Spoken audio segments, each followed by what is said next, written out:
माननीय सभापति महोदय, अभी मैं नौका से आने वाले माननीय सदस्य को स्वायत्त शासन मंत्री जी के द्वारा जो कहा गया कि आप अलग से मिल लेना, अब इनके जैसे दुर्लभ व्यक्ति से कोई अलग से कैसे मिलेगा?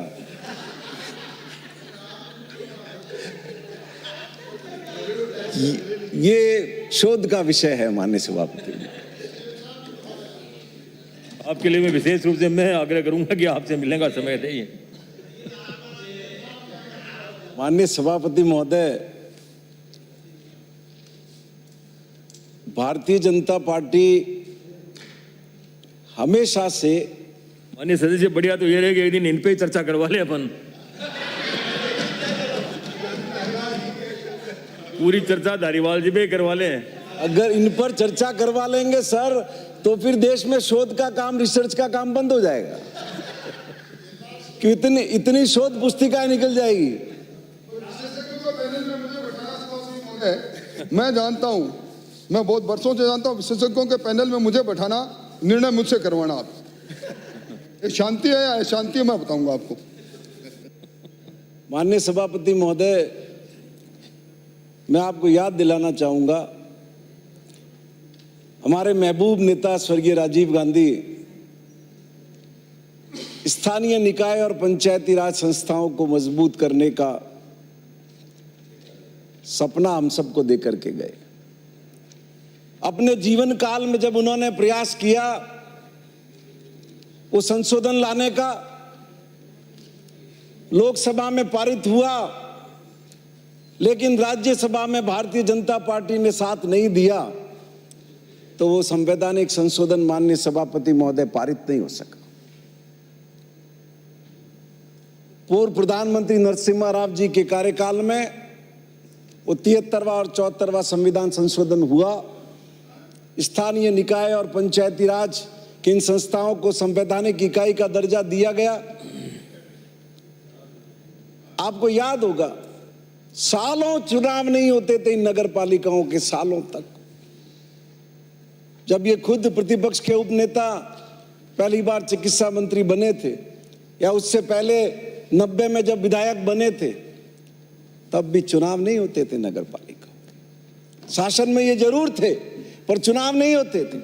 वो संवैधानिक संशोधन का ये नतीजा हुआ कि आज देश के अंदर हर 5 साल के अंदर व्यवस्थित रूप से स्थानीय निकाय और पंचायती राज संस्थाओं के चुनाव माननीय सभापति महोदय होने लगे।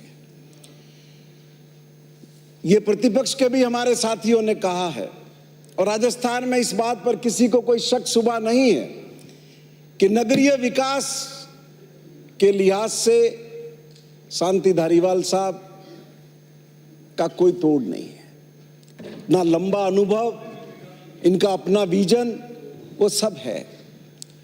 लेकिन मैं ऐसा महसूस करता हूं कि इतने साल इस महकमे को संभालने के बाद ये जो नगर पालिका वाला काम है, इनमें इनकी रुचि बहुत कम हो गई। आप देखेंगे स्वायत्त शासन विभाग में कितना कुछ परिवर्तन करने की जरूरत है। ये इतना इंपॉर्टेंट बना तो शांति धारीवाल साहब की वजह से बना। वो समय था जब किसी विधायक को ये महकमा देते थे तो वो ये सोचता था, अरे मुझे कहां फंसा दिया, ये स्वायत्त शासन विभाग मुझे कहां दे दिया। लेकिन 1998 में जब इन्होंने ये महकमा संभाला तो नियमों में इतने परिवर्तन किए कि इस महकमे का कलेवर बदल गया। आज लोगों की निगाह रहती है, जो भी सत्ता में चुन करके बैठे हुए हैं, कि ये महकमा उन्हें मिले। लेकिन स्वायत्त शासन विभाग क्या है इसमें? आप देखिए, सेक्रेटरी के पास में क्या स्टाफ है, डायरेक्टर लोकल बॉडीज, कितने लोग हैं उसके पास वहां।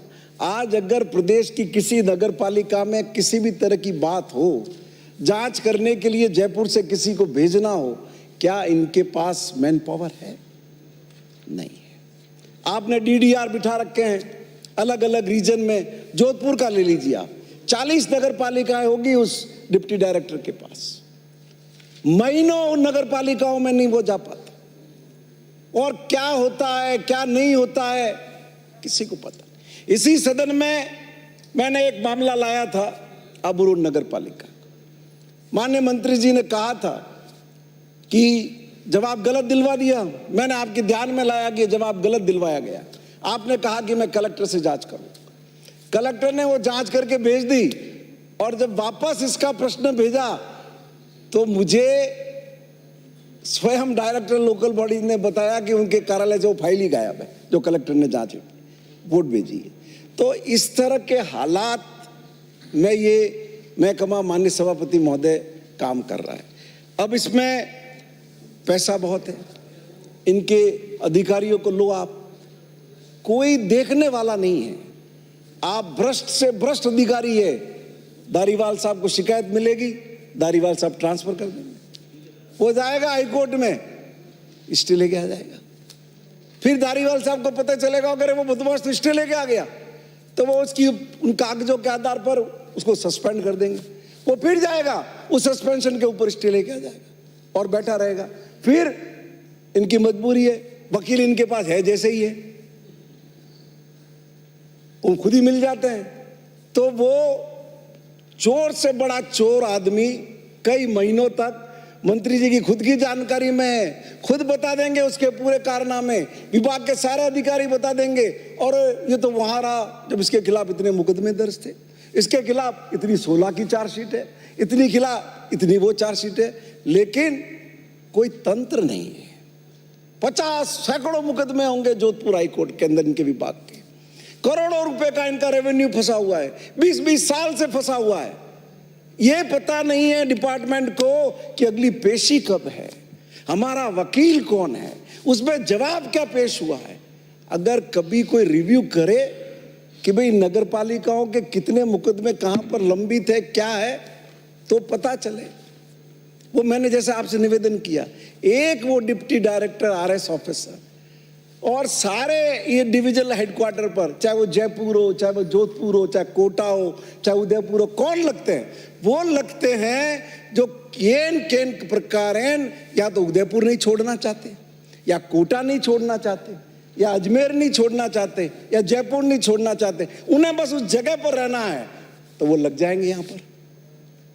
तो मैं आपके माध्यम से निवेदन करूंगा कि ये बहुत इंपॉर्टेंट महकमा है, आपने उसको बहुत इंपॉर्टेंट बनाया है, पर जब तक आप सारी चीज़ों के अंदर इसमें परिवर्तन नहीं लाएंगे, लोगों की आकांक्षाओं को पूरा नहीं किया जा सकता।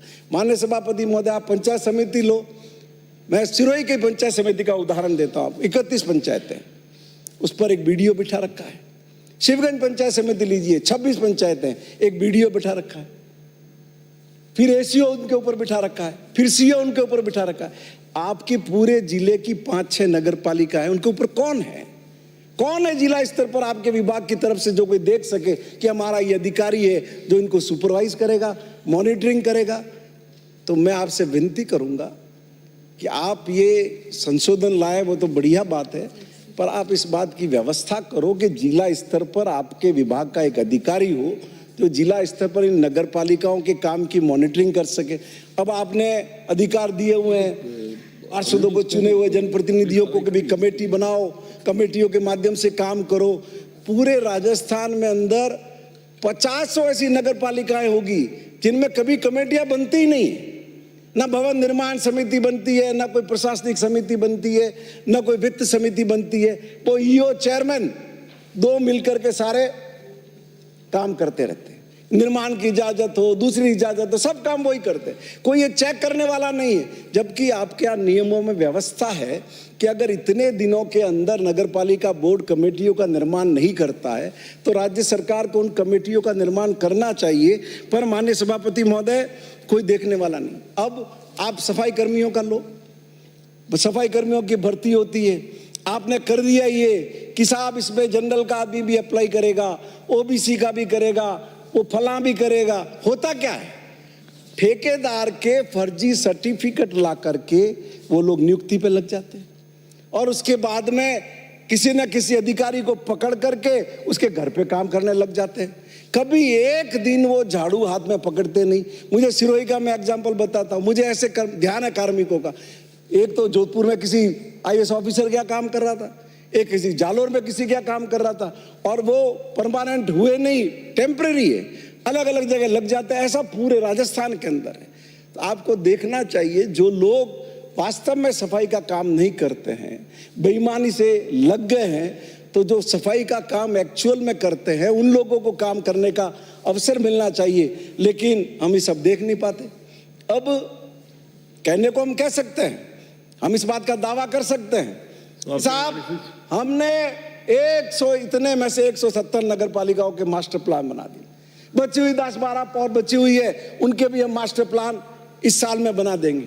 लेकिन होता क्या है, एक भी नगर पालिका का मास्टर प्लान आपने, पिछली बार आप स्वास्थ्य शासन मंत्री थे जब आपने बनाए थे, इन सारी के 170 के जितने भी, किसी में भी मास्टर प्लान के अकॉर्डिंग काम हो रहा है? ये देखने वाला कोई सिस्टम है क्या? समाप्त करें। धन्यवाद। हैं? हाँ, मैं यही कर रहा हूँ ना, जो मैं अमेंडमेंट पे कुछ बात, अमेंडमेंट पे कोई बात करनी तो और कर दें आप। अमेंडमेंट संबंधित बात यदि और करनी है तो आप और फरमाएं। अभी अमेंडमेंट तो आप लाए हैं इसलिए कि इसमें पार्षदों की संख्या में बढ़ोतरी करो तो अच्छा ही है। आप बढ़िया सावधानी से काम कर रहे हैं। वैसे भी ये पूनिया साहब और ये प्रतिपक्ष नेता हमेशा आपको हर थोड़े दिन में धमकाते ही रहते हैं। क्या आप वो मंत्रिमंडल का विस्तार करोगे, उस दिन सरकार गिर जाएगी, मध्यावधि चुनाव होंगे, तो बढ़िया आपने यहाँ संख्या बढ़ा दी है। तो ये एक संतुष्टि का काम ही है लोगों का।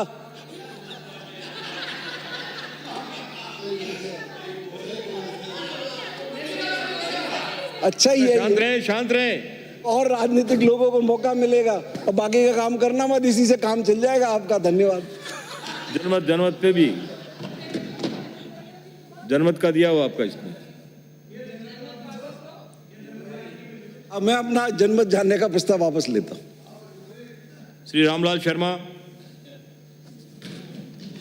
माननीय सभापति महोदय, राजस्थान नगर पालिका संशोधन विधेयक 2021 सरकार लेकर आई है और ये 3 कारणों के आधार के ऊपर कि पहला कारण ये है कि नगर पालिका, नगर निगम, नगर परिषदों के अंदर मनोनीत पार्षदों की संख्या